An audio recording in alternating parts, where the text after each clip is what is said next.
दोस्तों आज का वीडियो शुरू करने से पहले मैं अपनी बहनों से माफी चाहता हूं। माफी इसलिए कि उनको लगता होगा कि वकील साहब तो सिर्फ पतियों के फेवर के ही वीडियो बनाते हैं।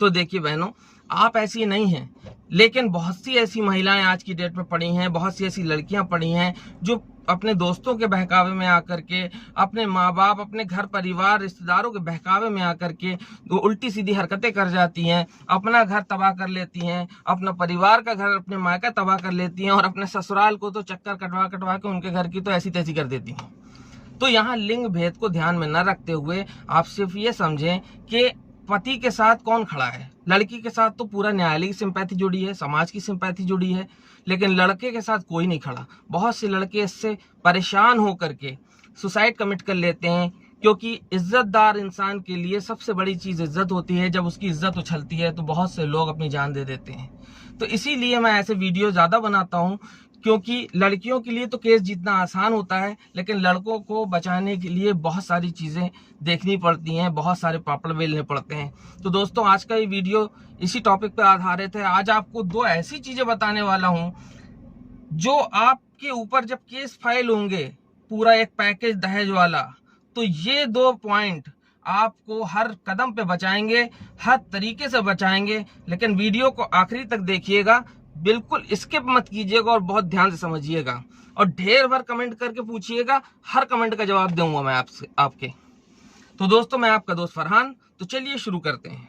दोस्तों मान लीजिए आपकी पत्नी चली गई है लड़ झगड़ करके अपने मायके, तो आपको जैसे ही ये लगे कि अब मामला बिगड़ रहा है तो आप तुरंत वकील के पास जाइए, और किसी ऐसे वकील के पास मत जाइए जो जमानतें करा रहा हो। ऐसे वकील के पास जाइए जिसके पास एक्सपीरियंस हो, नॉलेज हो इससे रिलेटेड।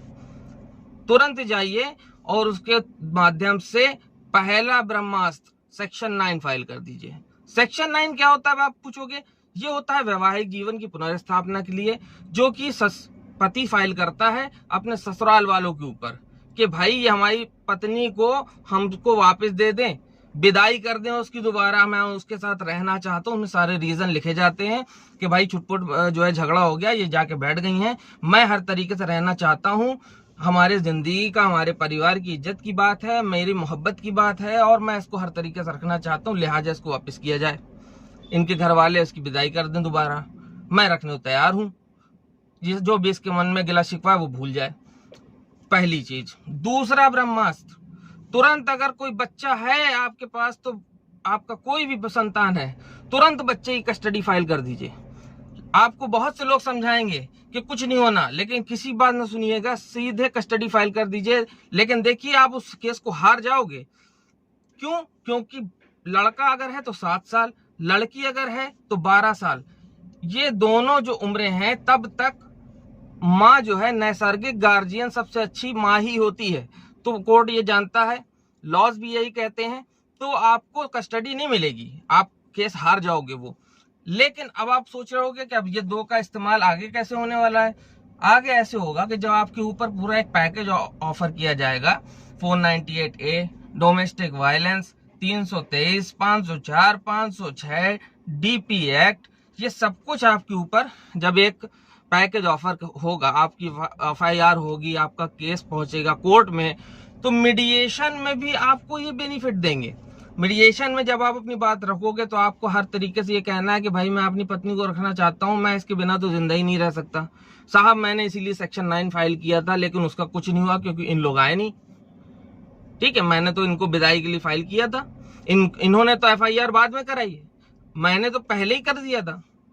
और साहब मैं तो इतना मजबूर था कि मेरे कुछ समझ में नहीं आ रहा था, तो मैंने बच्चे की कस्टडी तक फाइल कर दी कि कम से कम बच्चे को मुझे दे दिया जाए। ये लोग तो बच्चे को मुझे देखने तक नहीं देते। उससे होगा क्या? लड़की आपके साथ नहीं रहना चाह रही है, उसने ठान लिया है, तो वो एग्री करेगी नहीं वहां पे आपके साथ जाने के लिए। लिहाजा मीडिएशन की रिपोर्ट में लिख दिया जाएगा कि लड़का तो हर तरीके से तैयार था, लड़की ही तैयार नहीं थी जाने के लिए। अब वो फाइल आपकी पहुंची फैमिली कोर्ट या जिस भी कोर्ट में पहुंची, तो वहां पे क्या होगा? वहां आपका वकील तुरंत दलील देगा कि साहब लड़का बहुत चाहता था इनको, अभी भी चाहता है, हर तरीके से रखना चाहता है। आप खुद बोलो भैया हम तो हर तरीके से आप रखना चाहते हैं, हमसे जो गलती हुई मैं कान पकड़ के माफी मांग रहा हूँ। अगर इनको लगता है तो मैं माफी मांगे ले रहा हूँ, लेकिन ये अब मेरे साथ रहें। आपको ये नहीं बोलना है कि मैं नहीं रखूंगा, क्योंकि लड़की ने मुकदमे डाले हैं ना, तो वो रहेगी नहीं आपके साथ, ये तो तय बात मानिए। तो आपको हर तरीके से कहना मैं रखना चाहता हूं। आपका वकील ये दलील देगा कि साहब इन लोगों ने FIR बाद में करी है, अगर हमारे बंदे को रखना नहीं होता लड़के को तो उसने सेक्शन 9 क्यों फाइल किया था? आपके सामने पेश है रिपोर्ट।